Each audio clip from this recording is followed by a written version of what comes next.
Dan dia selalu sebut cikgu, "Cikgu, lepas saja waktu kelas, cikgu doakan saya dapat A, cikgu." Jadi setiap selepas kelas, dia akan jumpa saya.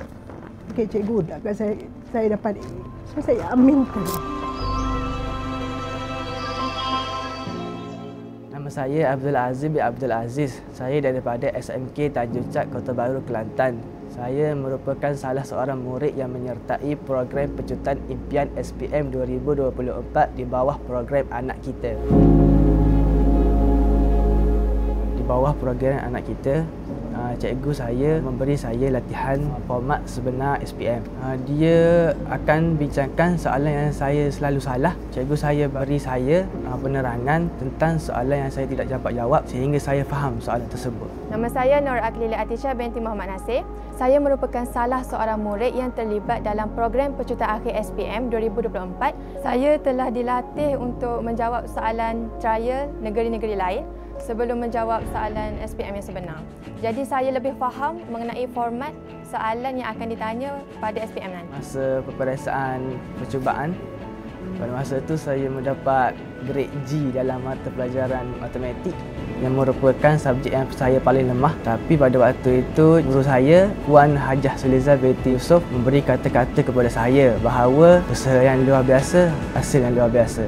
Pada waktu itu, saya memegang kata-kata itu. Saya pun terus berusaha lagi untuk mendapatkan keputusan yang cemerlang dalam mata pelajaran matematik. Jujurnya, saya memang bukan target A lah untuk Muhammad Azim. Kata kalau awak dapat B+ pun cikgu dah bersyukur banyak dah untuk awak. Tapi apa yang saya teruja dengan Muhammad Azim, dia sangat menghormati guru dan dia selalu sebut cikgu, "Cikgu, lepas saja waktu kelas, cikgu doakan saya dapat A, cikgu." Jadi setiap selepas kelas, dia akan jumpa saya. "Okey cikgu, doakan saya dapat A." So saya aminkan. Sekolah saya pada hari Jumaat dan Sabtu mengadakan kelas JUSA. Bagi saya, kelas ni memang betul-betul membantulah. Kita rasa macam ada support daripada cikgu untuk terus berusaha. Walaupun kadang-kadang tu rasa macam penat belajar, tapi cikgu pun memainkan peranan penting untuk bantu saya. Saya rasa macam agak terharu. Rasa macam masih ada lagi orang yang ambil peduli tentang diri saya.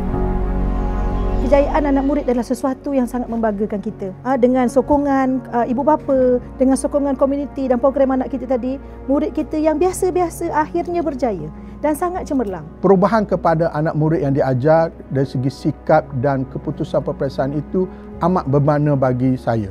Dan mendapat tempat yang baik dalam menyambung pelajaran. Itu satu kenangan yang cukup indah.